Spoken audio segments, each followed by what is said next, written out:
Hello, everyone. Thank you for watching. In today's complex and ambiguous business environment, every team or organization requires stronger and more flexible leadership from its members. It shall help us influence each other toward achieving a shared goal together with the inspired and motivated individuals. There are effective methods to build such leadership, so we here introduce 9 tips to cultivate true leadership for Agile Transformation. Number 1. Leverage 4 values of the Agile framework. As many of you know, the Agile Manifesto was formed by the Agile Alliance in 2001, aiming at uncovering better ways of developing software. Since then, a wider variety of Agile implementations have emerged across diverse business categories to improve customer satisfaction, product quality, and team morale. Therefore, we have accommodated 4 values described in the Agile Manifesto to provide consistency for different business models as follows. The first value of individuals and interactions over processes and tools might be paraphrased to excellent individuals, helping each other to become wiser. You also see the Japanese short translation below. The second value, working software over comprehensive documentation, would be the product continues to be polished till a treasure is born. The third value, customer collaboration over contract negotiation, is considered to intend trust with customers shall culminate via collaborations. And the fourth value of responding to change over following a plan could mean something like embracing requirement growth results in great fruit. These are just our interpretations, so you can rephrase them to make better sense according to your needs and ideas. Number 2, transform your team by Agile methods. The key benefits of Agile methods provide you not only the new way of thinking, but also the new way of working. For example, the new way of thinking addresses shared vision and passion, Agile mindset over Taylorism, market and customer value, understand the environment, continuous behavior changes, learning from failure, attitude. On the other hand, the new way of working highlights organizational innovation, providing autonomy, self-governance, skill set advancement, creating a culture in your workplace, and finally, growing true leadership. A key question here is how to make them happen in reality within your team or organization. We suggest that you discuss, describe, and align with your team members about what each of these desired outcomes means to you and how you all will collaborate to deliver them together. Number 3, adopt Agile leadership in VUCA world. The term VUCA world refers to a state in which the 4 elements of volatility, uncertainty, complexity, and ambiguity are intricately intertwined, making it difficult to predict the future. Originally used as a military term, it has also come to be used as an analogy for tough business situations in recent years. Since the VUCA world is rapidly changing and unpredictable, you need to shift your mindset from the textbook-like models to more Agile styles driven by democracy, flat collaboration, and self-managing teams. Innovative, just-in-time, evolving, and made-to-order initiatives. Living in evolving webs of association, connected, motivated, and value-driven employee-owner relationships. Number 4, adjust your types of leadership.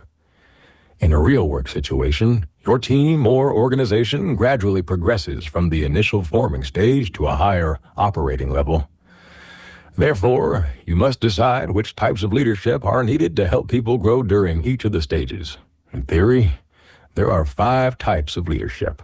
Leader in front, leader behind, leader beside, leader in the field, and lastly, leader within.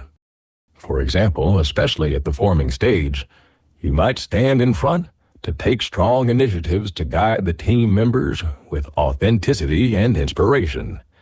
If any challenge or conflict occurs, you would focus on supporting and empowering them from behind with clear information and instructions. When they become more comfortable working as one team, you could get beside them to facilitate fostering a sense of partnership. Or, if they struggle with any problem or impediment, you should tap into the field to stimulate them with your knowledge, intuition, and collective wisdom from experiences. And when they start performing expertise and skills successfully, your leadership role will step up to the next level, cultivate self-awareness to understand what values and strengths they are capable of delivering. These are the only examples. You can decide the best leadership type according to the situation your team is facing. Please be open-minded and flexible. An excellent leader tends to enjoy playing multiple roles simultaneously to achieve the desired goals. Number 5, grow your emotional intelligence. As a leader, you must grow emotional intelligence to shape everyday interactions with yourself and other people. For that purpose, a deeper understanding of the 4 areas below is mandatory. Self-awareness helps you recognize the impact of your emotions. Self-management guides you on how to control, adapt, and motivate yourself and others to demonstrate positive impressions.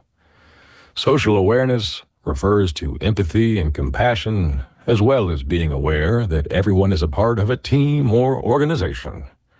Relationship management includes all the skills to improve your team's performance, such as coaching, mentoring, conflict management, productive influence, and an inspirational leadership mindset to maximize communication and collaboration. In other words, emotional intelligence leads to the right attitudes for enhancing teamwork. As an exercise, please take a moment to think and describe how you would change your attitudes in the workplace one by one. That might give you some great insight for the future. Number 6, Ideate, how to build trust. Trust is a learnable competency of credibility and behaviors. It is easy to say, but not in reality, since trust is not naturally given. Building trust requires a constant effort to observe the impression you give to others, while being mindful and considerate of those around you. In other words, it must be built on honesty and sincerity that can meet each other's expectations. Now, a question is how you would learn and enhance such a competency. This must differ person by person, and there is no perfect answer. Put your notes in each of the boxes if you come up with any ideas at any time. Number 7, drive your organizational change. There are some theoretical processes or models to drive organizational changes. Since every organization is different, you need to understand the challenges that your organization is facing and choose the most applicable one to drive necessary changes as fast as possible. And again, effective communication is paramount as always. We here highlight John Cotter's The 8-Step Process for Leading Change, which consists of the following elements. Create a sense of urgency. Build a guiding coalition. Form a strategic vision. Enlist a volunteer army. Enable action by removing barriers. Generate short-term wins. Sustain acceleration. And lastly, institute change. In sum, this process starts from creating the same mindset among members, forming a clear vision, collaborating to remove impediments, and accumulating short-term successes to drive the desired change eventually. Number 8, define your organizational culture. The organizational culture is your DNA. Therefore, it must be defined by people's values, principles, attitudes, and behaviors in line with the organizational vision and mission. Also, when designing the culture, you need to consider how to improve the growth, employees' engagement, and brand building. We introduce an example of 4 types of organizational cultures that is known as Schneider's culture model. There are 4 quadrants as follows. Collaboration refers to people work together toward a shared goal. Control is oriented toward process-driven, command-based, and hierarchical. Cultivation would be about learning and growing to achieve the greater mission. Competence aims at building a culture of world-class solutions.